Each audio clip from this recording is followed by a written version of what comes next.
Do you ever wonder how great leaders in the community make things happen? When they encounter new, unexpected challenges like a pandemic, how do they continue to successfully make an impact? Welcome to That Sounds Terrific, the podcast that connects you with these amazing people. Get insights on what they do to meet their goals, find out how you can help them in their mission, and learn their methods so you can be more successful at what you do. Welcome to That Sounds Terrific with host Nick Koziel.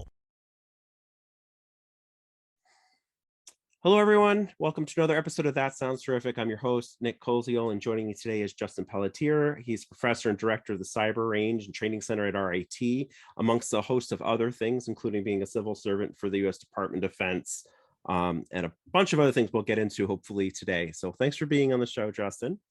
Thanks for having me.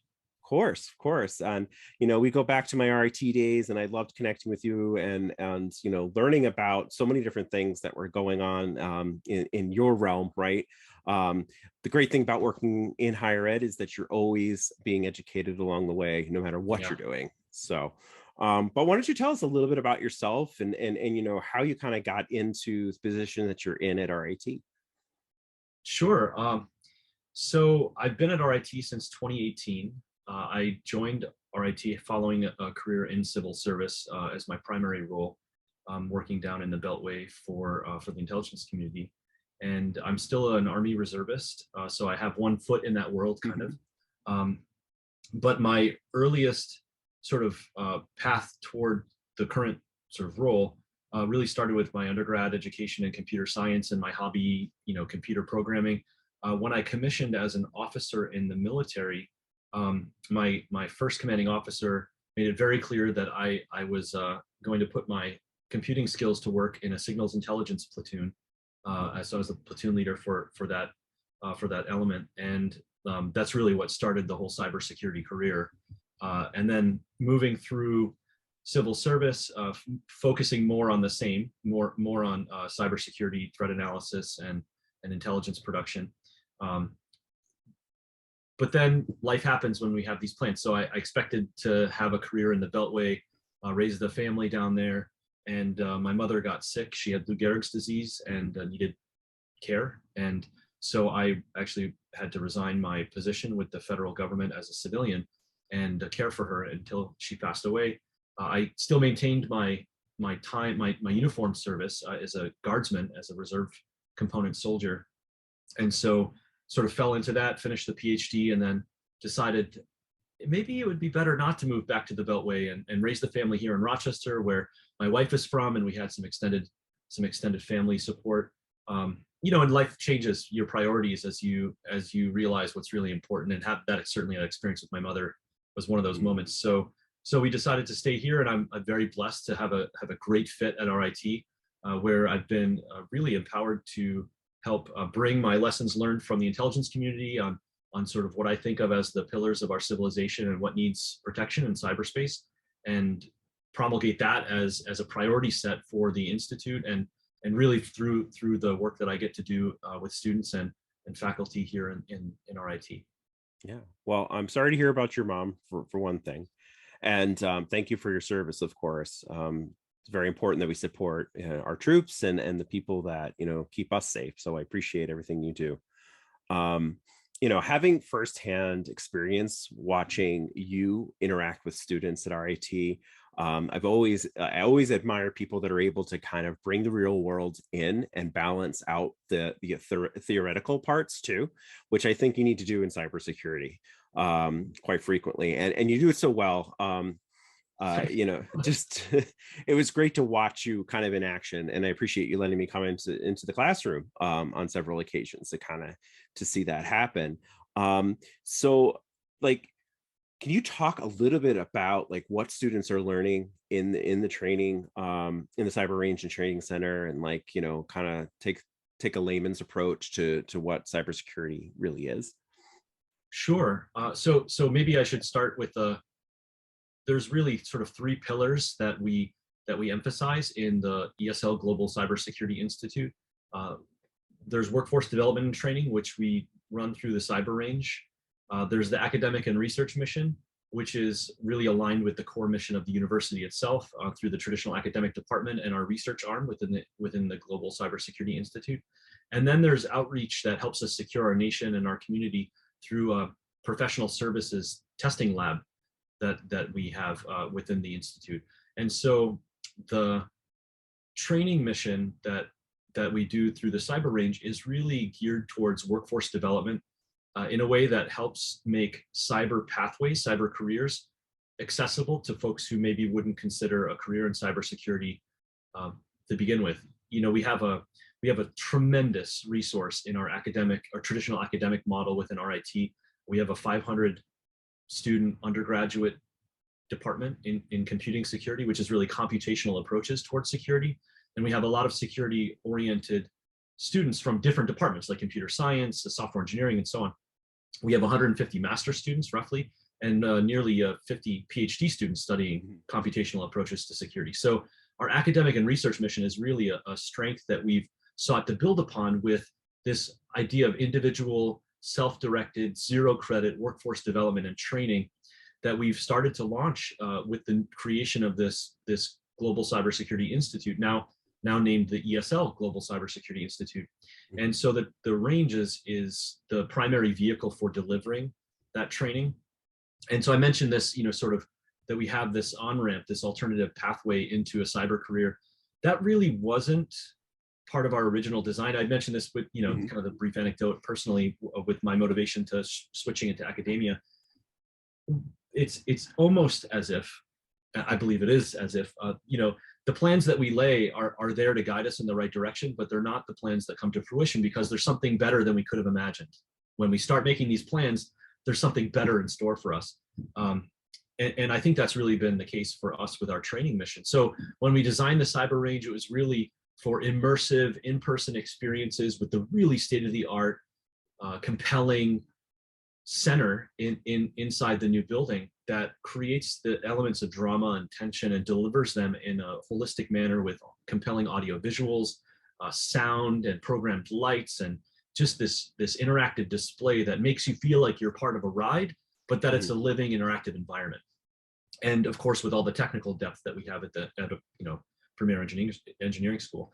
So that was really our vision for designing these trainings. And we've now, since COVID, since things are starting to thaw, we've been able to deliver on that. So we do executive training. We have in the fall, we'll pilot a digital forensics and incident response training for technology leaders to advance their skills and, you know, giving the right data points to senior decision leaders when there is an incident, how to help navigate the organization. So that executive training that we provide is really helping those senior leaders to respond to the existential threat that a breach might pose to their organization.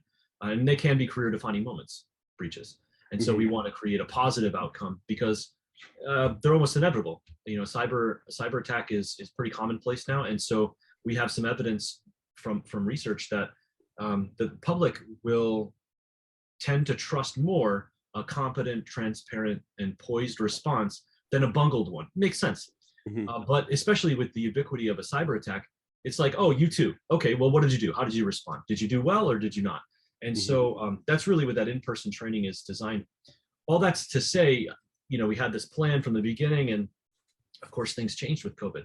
So when we found ourselves, you know, working on this building and saying, okay, well, things are on pause. We don't know when we're going to be back in person. And oh, it looks like 30 million people across our country have just been laid off. Entire industries, the whole rug got pulled out from under them, and just there's a lot of uncertainty. And meanwhile, there's a lot of folks that needed to make ends meet, mortgages to pay, kids to feed, lives to support, right? And so we said, well, you know, there's been this persistent demand that we've been unable to fill with the traditional academic model. 1, 2, maybe 3 million unfilled cyber jobs at any given moment. You can look and they're everywhere, right? And they're just like this persistent demand. And so I thought, okay, well, we have 30 million unemployed people. A lot of them are really smart and hardworking folks that maybe could consider a cyber career, but they never had the chance. They've been out in the workforce for a while, or they didn't go to the right high schools and get the best grades in their STEM classes and consider a school like RIT. But now what? You know, they've always been interested. What can we do to help them? So we created this boot camp, a career launch pad, really, to help people in that circumstance of a career transition, move into a cyber path. And the more that we've delivered on this, the more we've realized how life-changing this can be for folks from all different types of backgrounds. And so, of course, again, we have this really strong academic foundation that we're able to draw lessons from, explore available curriculum and adapt it for adult learners, and also really dive into some of the learning delivery methods that are uniquely suited to an adult learner who's been out of school for 10, 15 years. It's got to be different. It's got to feel different. So we created an immersion, a simulation, where these career transitioning learners will come into a role-playing internship at a fictitious company that we created, doing the jobs. They start off at an IT help desk, and then they progress into increasing security responsibilities and get a sense of what it's actually like to do the job, all in a safe place to fail, right? So there's a simulation. If you make a mistake, if you give some bad advice, we'll catch it, we'll correct you, but all done in a professional way, so that, there's role-playing colleagues that are sort of senior to you that will provide correction. There's role-playing supervisors and so on.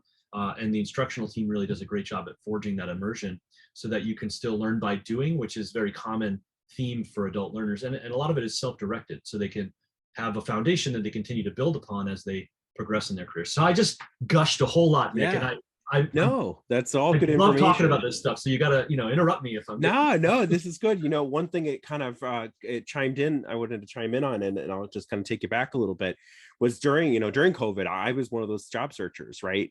And I connected with these two gentlemen who were doing Steve Wozniak has a company that he kind of started aside from Apple, WozEd and WozU, and I'm not sure if you've heard of them at all. But basically the idea and premise behind that is like doing, coding and cybersecurity and all those types of things from like, pretty much from grade school through high school and then like leading into college kind of a thing. And their model is sort of around trying to take businesses that want to train their cyber security and their tech people the way that their business functions. And what I'm hearing about RIT's model is it is an immersion. There is like, these steps that you're taking to give the real life scenario, and you probably can change it to like, say, I'm just throwing out IBM. Maybe IBM runs things a certain way. You could simulate that kind of environment, right? Am I understanding that right? Yeah, to some degree. I mean, there's a switching cost, right, from the problems that we present. There's a lot of help desk tickets and email exchanges that we have built into our systems, but we certainly can adapt it to be more bespoke to the individual company that wants to use this as a career development pathway or pipeline within their organization. One thing that really struck me in that really happy accident of opportunity, and having this fully virtual, fully online program, we've been able to reach a lot of folks that would not consider coming to Rochester or couldn't afford a traditional 4-year degree. We've got nearly 80% diverse enrollees, it's actually 78%. And more than 80% of those achieve their goal within 12 months of graduation. We're now on our 8th cohort of learners, and starting in our 4th cohort, we taught an entirely deaf group of learners, all in ASL, which, as you know, Nick, this is part of our fabric of RIT, how we have the National Technical Institute of the Deaf, and that access technology piece is really so endemic to our mission. And I get chills just thinking about it, knowing what my family members have gone through and need to continually get access technology support.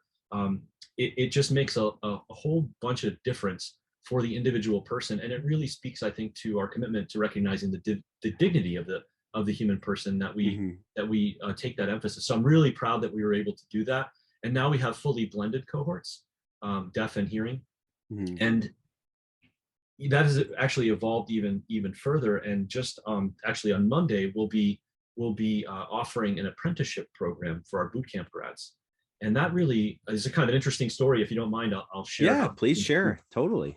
Thanks. So we had, great outcomes from our hearing grads, golf pros, nurses, sanitation engineers, secretary. I mean, there's a whole bunch of different range of that we're able to get great cyber jobs, right? And so when it came to the deaf grads and the folks that are hard of hearing, getting jobs, there's a significant difference that we observed just empirically. We observed a difference in the timeliness of their, their landing a job, their ability to do that at all. And we're starting to ask the question, well, what's going on here? And of course, our colleagues at NTID said this is no surprise to us. There's actually a demonstrated, evidence of this is systemic, and there's a barrier to communicating with the future employer that can create a trust barrier. Employers aren't, it's hard. Deaf folks have a hard time convincing future employers that they can do the job because of this communication barrier, which makes a lot of sense. As soon as you explain, there's a little bit of fear, right? I think so, and I think maybe fear, but maybe just misunderstanding. There's a translation issue, and especially getting really technical. Having an interpreter present for an interview, if they don't know the protocols, they might mix up an acronym or make the person seem a little less knowledgeable than they are, because there's just this, this translation error that's natural. And so, so in thinking about this, I hypothesized that other categories of diversity may have similar barriers. If you don't have the same background as me, if you don't look like me, if you don't talk like me, how do I know you can do the job? And I trust that I can do the job, and I have this background. If you don't have the same background, I don't know. Is it worth taking a risk on something so important as cybersecurity? And so I'm just imagining that's kind of maybe a subconscious pretext in the minds of the employers, right? And so what to do about it? So we went through a few planning process. We got to do something, right? Obviously, we can't just take it and not make the world a little better if we have a chance. So we designed this apprenticeship program for our bootcamp grads to come in and build a portfolio of actual real world experiences. So then when they go to the employer, when they're finished with their apprenticeship, they don't really have to say much other than, I've done this, this, and this, and I can do it for you. And then their work speaks for itself, right? So we're, again, just on Monday, actually, we're starting with our first cohort of 6 apprentices, 100% from different categories of diversity. And I'm really excited for what they'll be able to do. I mentioned this kind of at the outset. We have this professional services securing our community mission as part of our not-for-profit outreach within the institute. And so we do security services, pen testing, penetration testing, where we examine vulnerabilities, we exploit them and give reports as good guys trying to help the organization get better, right? Before the bad guys can find it. So we do that through this lab, and there's some great opportunity for apprentices to get hands-on experience doing scanning, looking for vulnerabilities, interpreting reports from automated systems, and building out this portfolio, and also adding value to our clientele. So that's just starting, and I'm really excited because the grant actually funds for the apprentices' work, and we're able to cost share from RIT. They've been pretty quite supportive actually in allowing us to do this, where we've got supervision and staff support, project management support, and now we're able to give some pro bono assessments even to critical infrastructure companies. I highlighted it in I kind of mentioned this when I came from the Intel community. I was beating the drum. Energy, healthcare, and finance. And I think you've heard me say this before. Energy, healthcare, and finance. Those are the long poles in the tent, right? Right. And most recently, I just added voting to that list because of what happened the last election. Existential threat to our country, But those areas of cybersecurity in particular, we need to get right. We have a zero fault tolerance. So having that ability to offer pro bono services, primarily looking at energy, though some healthcare opportunity, to help, RG&E, let's say, or Fairport Electric, or different companies that maybe don't have a robust security program get better. We do a lot of work with energy manufacturing companies as well. So we have a real core competence that we're able to build on with this. Again, I keep gushing, but no, this is great. This is all very valuable information. And when I said fear before, I bring that up because on the side, I do have a career support group where I have people searching for jobs. And a lot of times you get those, those businesses that are looking for the outside of the box kind of candidate, but then they end up hiring what they know. You got it. 9 times out of 10. So what I meant by fear was, I think that they're afraid of something different. So they let's go, like what you were saying before, let's go back to something we know, right?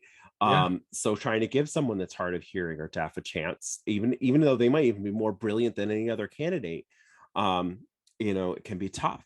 But one of the things that I think is great about a lot of schools, and in particular our IT, is the ability to innovate, and to change on the fly, and to realize, hey, this isn't exactly the direction we wanted to go initially. We were planning to go, but it's the right direction, right? So being able to pivot and do that is always amazing. And then again, like, I love the idea of apprenticeships. It's funny how education and most things in life are very cyclical. Like, we used to start, like, years and years ago, you had apprenticeships, and then we went away from that completely, maybe having internships, or like RIT has a lot of co-op situations. Yep. But that real life experience is super important. So, like, it's nice to have a balanced, blended approach, and to have a portfolio of work to share with a potential employer and say, look, this is what I've done, and exactly what you said, and this is what I'm going, be able to do for you.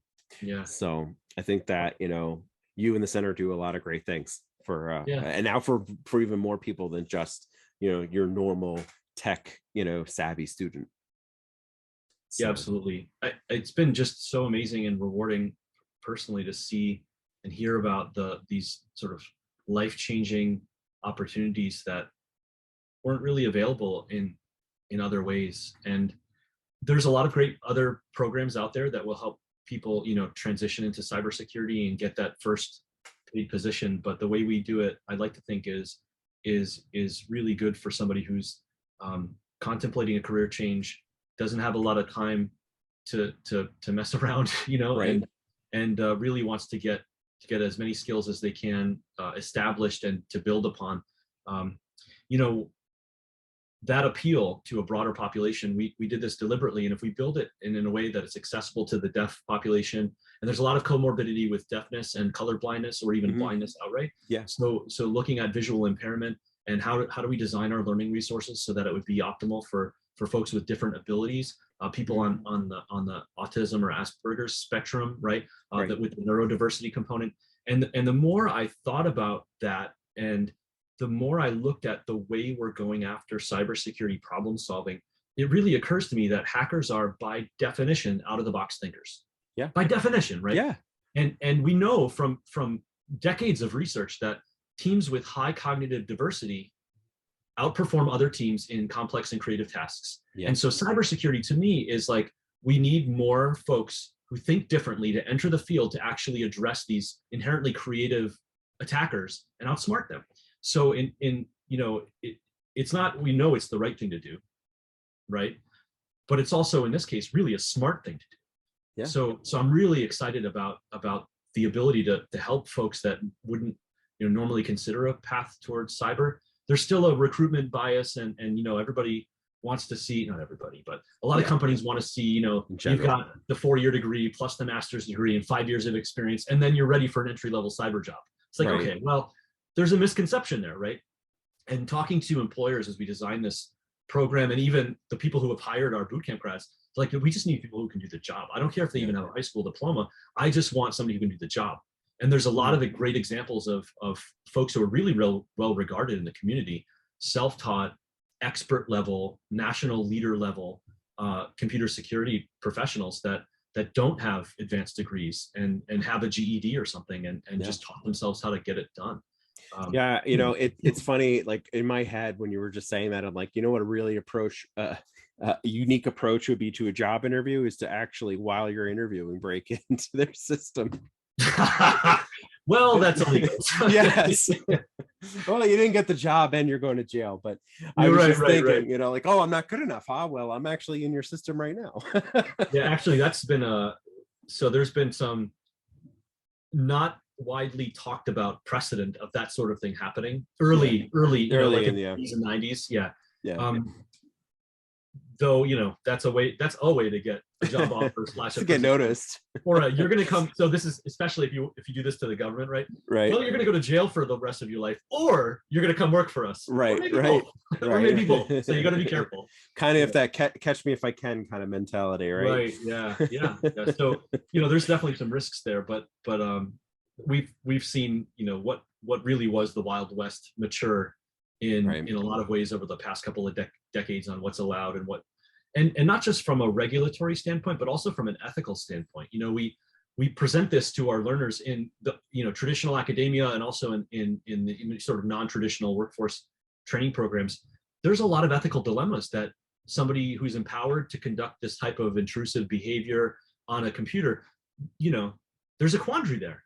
My best friend needs a life-saving surgery, and I happen to have the keys that can help unlock this somehow, but it's technically it's illegal for me to do this, but I could save a life. And those decision points, without an ethical framework, without some epistemological kind of orientation or anchor, it can be really a dangerous allurement for somebody to sort of have it compromised morally, and then to wind up in prison or hating themselves because they did something that they just know isn't right on retrospect.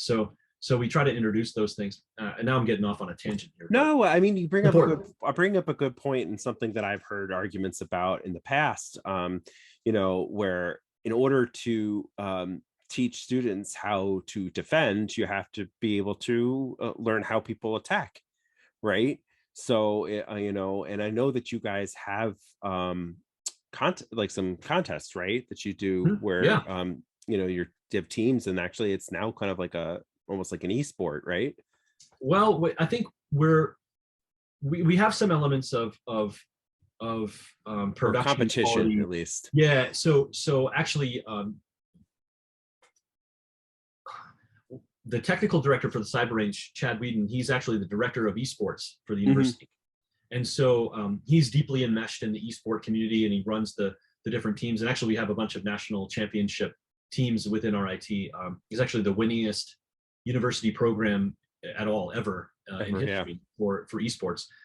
And so we've had a lot of conversations about, well, how can we take our cybersecurity competitions and make them more in line with what an esport, spectator-friendly, massive crowd kind of thing could be. And we've made some progress there, but there's still a lot of work. Sure. I will say, though, that you're absolutely right in our ability to drive that competitive spirit in a healthy way. We founded, Bill Stackpole, a professor in the institute, he founded with several others from the department, Bo Yuan, Daryl Johnson, and some generous sponsorship from IBM and a few other folks, a collegiate penetration testing competition. So the ethical hacker kind of red teaming competition. Here's a simulated network. Go in surgically and find what the vulnerabilities are. Give us a good report. Give us a briefing. Tell us what you think is wrong. And that's really evolved since 2015 when Bill and Bob Kalka from IBM were kind of thinking about, hey, we should do something like this, in Bill's office. And now it's, this global phenomenon. We have approximately 70 schools from across the planet that compete at 9 different regions. And then they come to RIT for the global finals each year. This year, we're in January, we'll be hosting that. And every year it gives us a chance to present the student competitors with different critical infrastructure scenarios. So last year we had a food manufacturing company. Year before that was an energy production and distribution company with a nuclear power plant, a dam, and a water treatment facility, all integrated with a centralized reservoir. Really interesting technical problems and scenarios, but also a really amazing learning outcome for the students who train for and compete. We announce what the theme is early enough for them to get familiar with the technologies. Not many students would really look at industrial control systems for the energy grid in their undergraduate, but hearing that that's the theme, they're gonna study on it, right? Yeah. And then of course we present these realistic scenarios of, if you go too aggressive in just scanning the control systems for a dam, you could make the dam fail and cause flooding or massive rapid draining that could really threaten people's lives.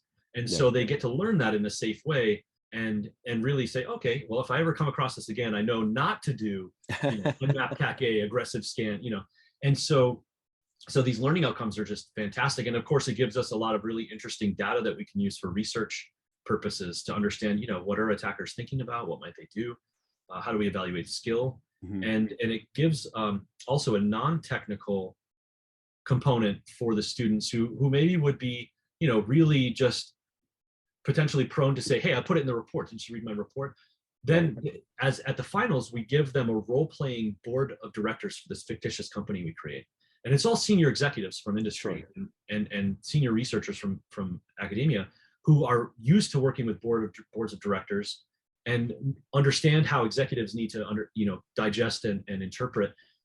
Super smart folks at the board level, but a lot of them are not cyber experts, and so you can't lose them in this sea of acronyms and technical jargon, right? But you have to very clearly communicate the risk to the enterprise. Right. And so the teams that have done really well in that component are speaking that common lexicon that every executive understands, the risk management lexicon, and addressing cyber as it conforms to that in a way that motivates the investment and the remediation that they recommend, without just leaving a ton of questions. What were they talking about? Which is a real risk. Yeah. So there's this interesting component to that I think also helps advance the field through this competition. No, I think that's very important, because how often, are you going to encounter somebody that maybe is leading a company and that doesn't quite understand all the technology that is in the infrastructure, and being able to adequately explain that to the people that are making the decisions is important, because if you screw that up, you could, jeopardize the company even more. Yeah, and there's a risk too if you over categorize the risk impact, which is really a problem in cyber. Sure. Right. It's like we get the Chicken Little complex sometimes. Like, this guy is falling. If you don't secure this thing right now, the whole. And it's not always the case. And so it really teases out that differentiation between something that's maybe a potentially critical impact on an individual device without a business impact, from something that's more systemic. And even if it's a very minor flaw, if it affects the entire customer database or your billing or your web accessibility for an online sort of hosted business, personal information, there's these potential threats that become a big deal, right? Sure. So do you guys get any pushback regarding, like, the teaching of the penetration part? Like, not anymore, because I knew that was an issue a while back. It was, and I wasn't around in at Outer IT for the foundation of the computing security department, but my since I've been able to talk with a lot of alumni and some of the faculty that were around to help found the department. Sure. And if I from what I understand, about 20 something years ago in the field house, they sponsored their first sort of internal hackathon type, capture the flag to break into this system if you can. And it went all the way up to the president's office to get approval, because it's like, what are you doing? You're teaching people how to hack, and it wasn't well understood. But our IT, good for the university, took a risk and said, all right, well, as long as we're teaching them when it's appropriate and how to do it ethically and in a way that actually benefits the organization instead of just causing harm, then let's go for it. And that really was the seed that grew into its own department out of the previous components that made up the different elements of security. Yeah. No, it's good to know that that's sort of a thing of the past. As far as the it's still a concern, of course. We always wonder if there's a Tom Riddle in the mix, that's going to use their superpowers for bad. For bad. Yeah. Yeah, but we've got to trust and verify with our students and our trainees that inspire them to choose the right thing and trust that they're going to do that. Yeah, I mean, the layman's term, or the layman in me is thinking, if someone can break in and then close someone else out, you need to know how to be able to break back in and take back over, kind of a thing, right? Sure. Yeah. There's really there's a really strong benefit. I'm more of an offensive minded security professional. There's absolutely some folks don't really tend towards the, if I can break in, I can, that kind of mentality. Sure. They'd rather just lock everything down and just focus on the defensive side from the outset, without really attempting to think like the attacker too much. And there's a real strong community that does a great job with that. And so we have, some evolution of our curriculum that really helps on both sides of that. So you have the advanced kind of what we call red teaming or offensive minded security professional. And then we have really advanced blue teaming or defensive minded security professional, represented by some training, some education that we do relating to threat hunting. So assuming that there's a threat there, what kind of indicators might we see in the systems, and then just going to look for them together, human eyes along with AI and ML tools to look at behavioral anomalies, heuristics, and so on in the data, sets to identify, oh, there's something weird going on here. Let's dig into that and catch the bad guy at work. So there's really kind of two sides of that, but trying to outsmart the attacker is really a difficult endeavor that, we've come a long way in, but we still have some work. There's no doubt. Yeah. So you've talked a lot about how you're helping the world by putting out, first of all, producing students that are becoming really great professionals. But there's some other things that you sort of touched on, like with the penetration testing and stuff. How else can you help companies in the area with their cybersecurity? And what other things can you do for companies and their CEOs? Sure. So I guess I'll start with the security testing that we do, and then I'll maybe circle back to some of the training that we've recently launched and will continue to make available to the community. Sure. So we're lucky in that we have in the Institute the Eaton Cybersecurity Safe Lab. The namesake Eaton Corporation is one of the, if not the biggest manufacturers of energy grid components, and they were actually the theme sponsor for that competition environment that I mentioned a few minutes ago. In any case, the Eaton Corporation sponsors the lab and is actually one of our largest clients in the lab too. And they fully integrated our testing services into their product security lifecycle. So we do device testing for them and help give them security reports that they can use to remediate any vulnerabilities that we find and improve, harden their systems. We also do policy audit and development. So for example, let's say there's a local company who knows that they need to be compliant with a regulatory regime like the payment card industry data security standard, the PCI DSS. Sure. Yep. Say, okay, well, I know we've got to do this. How do we get better at that? There's also a Gramm-Leach-Bliley Act, there's HIPAA, there's COBIT, there's NIST standards. There's a ton of standards out there, right? So making sense of them and helping to evolve those components, we can help with that. We also do social hardening. It's pretty common that folks recognize that social engineering, the phishing emails, is probably the most persistent and difficult vulnerability to shore up. And so we have social engineering pen tests that we can do to help, and some follow-on training that help get the organization better at not clicking links, understanding the impacts, and some of the kind of interesting horizon areas of social engineering. Of course, we do vulnerability analysis as well, which is some discovery of the corporate environment. We can do that for either devices or networks or both. We've done that for local school districts. We've done that for, I mentioned, Eaton Corporation. And then we can take those vulnerability analyses and follow those with the full-on penetration testing, which is really exploiting those vulnerabilities in a systematic way so that we understand all the potential ways that a hacker might break in, instead of just a conceptual look with the vulnerability analysis provides, oh, this could be a problem, this could be a problem. We say, no, this is actually a problem, and we validated that it is, and here's what you can do to fix it. So then, so that's another sort of set of services. And then finally, security engineering. So instead of waiting for the system to be deployed or the device to be manufactured, we can get engaged early, give some advice on what to do to make it better during the design phases, and help actually avoid costs in the build as a more proactive approach. And there's a whole sort of discipline in Sec DevOps and different development methodologies that employ security during the process that we can help advise and educate on. So that's just a few examples of the types of work that we do in that lab, that the apprentices are working in now, or will at least in. I had a quick follow-up question to that. Yeah. So so they get their report of all the vulnerabilities, right? So do you follow up with them afterwards to see if they've kind of done some things to avoid or improve those things? Do you know what I'm saying? We do, but it's in sort of a repeat engagement kind of approach. So we don't put our hands on their networks as a defender. Like, that's their IT team. We'll help their IT team understand what we're talking about, but we're not a security services provider in that, we're not going to maintain the security for the organization. There's a lot of great companies that do that locally. We've just made the decision that's not our forte. We're not going to go down that road.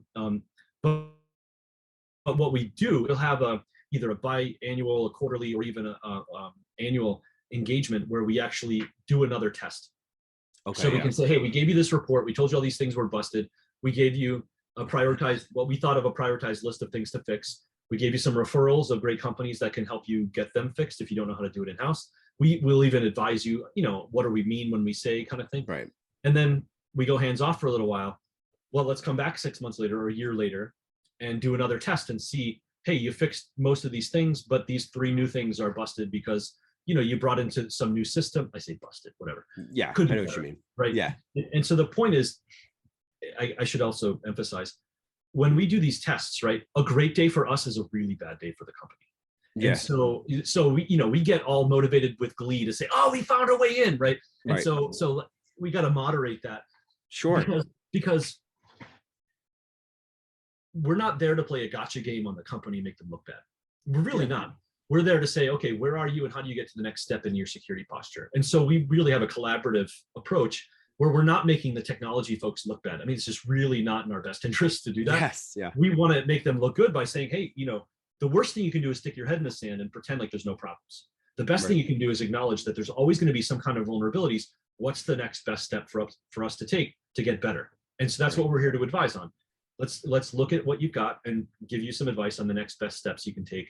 And then we'll come back in a year and say, well, what's next for you then? As opposed to saying, oh, this is the worst thing in the world. We don't do that. Well, and it's good because you're also teaching the students again, like how to relay that information in a professional way that isn't giving, getting people hurt feelings, but is, getting the critical information across, right? Yeah. So cool. Yeah. And also, just on that thread, it also really helps us stay current too. I mean, there's a risk, right? I've only been at RIT for what, 4.5 years now, but I've already, I haven't had the same professional experiences that I had outside of academia since I've been in. And this is one way that I'm able to stay current. And, my colleagues and the staff and the faculty that advise these teams to do these tests, we're able to, make sure that our curriculum is fresh and current. And also it gives us some great stories to tell when we're trying to hammer a point home. It's not just talking out of school kind of theoretical. I just did this test a few months ago and here's what we found. And would you believe? And this is what this is what you would want to know about to prevent that, or here's what you might want to look at. And sometimes it's things that people wouldn't even think about. Integration between facilities management and the IT team, for one, is a great example. Sure. And I can talk about that, in class because we saw that in a pen test. There was a, poor integration, less some vulnerabilities, but facilities controlled this one system, an access control system, and IT didn't have, but it was a web accessible interface, and there was a problem there, and a real actual potential physical security problem involved from it. So anyway, I could gush about that one too, but I guess maybe we move on. Yeah. Yeah, no, I mean, I guess we're kind of at the part of the show where I'm going to ask you, like, is there anything that you do want to mention that I haven't even asked about, that you want to share, or, a service that you have, or even something that you need from local companies as far as support? So yeah, I told you this is the stumper. Yeah, this is a stumper. I mean, we covered a lot of ground. Yeah. I guess let me just sort of take a second. There's a lot of opportunities for local organizations to get involved in the Global Cybersecurity Institute. There's all kinds of, everything from, engaging with the security services. There's naming opportunities. There's sponsorships for the competitions. There's opportunity to do training with the cyber range. I mentioned briefly the executive training that we do, that sort of incident response preparation to help folks sweat a little bit as a senior leadership. The president, the CEO, their C-suite come in and get hit with a cyber breach experience and say, wow, that was not quite what I was expecting, but I'm glad we went through it. This way we're going to be better if it ever happens to us, when it happens to us in real life. So those are all real good opportunities. And I think we've kind of touched on a lot of those, at least in passing. One thing that what I'd really like to emphasize though, and cyber seems to be this dark and mysterious, unsolvable, wicked problem. And it really doesn't have to be. And so, if anything, I'd like to inspire a little hope for your listeners. This isn't something that we can't do anything about. We don't have to take this lying down. We can actually do something about it. And we can look at international events and say, oh, well, what's Russia doing in Ukraine, and what's this country doing in that company, or what's this country doing in that country, right? And kind of say, well, this it just seems so above my head or beyond my control. And maybe some of it is, but there's a lot of little things that we can do as well. And just practicing good cyber hygiene, being aware of what's happening, being good stewards of the resources, of the data that we're entrusted as organizations, is a really great way to do that. And you don't have to be, you don't have to have a PhD in cybersecurity, master's, or even a bachelor's degree in IT to make some good decisions that impact the security of your organization. And so, I think there is hope, right? It's like a core message. Yeah. And beyond that, I think cyber it's a difficult thing to define. In some ways, we can think of it as being all the information systems that we use, and the potential exists for us to consider that the human brain is an information system, isn't it? Right. And it's the humans on either end of the computer, the keyboard, or whatever the interface is, that make the decisions that inform what happens with the information we're trying to use to make decisions. And so I think there's some very human components that could be really attractive for folks who are saying, well, I'm not really a technology-oriented type of person, but I am interested in doing something about this. Well, there's room for you in on the team, right? If that's sort of the orientation, because again, it's about people, processes, and technologies. It's not just about technology, and we can't fix it with just the same old approach. That's the definition of insanity, right? So we really need to get folks motivated and say, I can do something about this, and I'm going to do this and that to make it better. Yeah. And I mean, in the show notes, there's going to be contact information for you, Justin. And I urge our listeners to reach out to you if they have questions, either about joining, you as a student, or questions about how they can, interact with the Cybersecurity Training Center and range with their company. So that, like, get out there and ask the question, right? You got to learn from, you can learn about what you need if you connect with Justin. So appreciate you having you on the show. You've been a terrific guest, and thanks you so much. Thank you for joining us on another episode of That Sounds Terrific. Don't forget to check out the show notes and our website at thatsoundsterrific.com to find the contact information and the best ways to volunteer with the organizations that we feature. If you know someone that is doing terrific things and think they should be featured in a future episode, be sure to email us their name, contact info, and short description of what they're doing at thatsoundsterrific@gmail.com. If you like our show, give us a 5-star rating and give us some social media love by liking our Facebook page, That Sounds Terrific. Follow us on Twitter at Sounds Terrific 2 and Instagram at Sounds Terrific. We love hearing your feedback on how to make our show sound even more terrific. Till next time.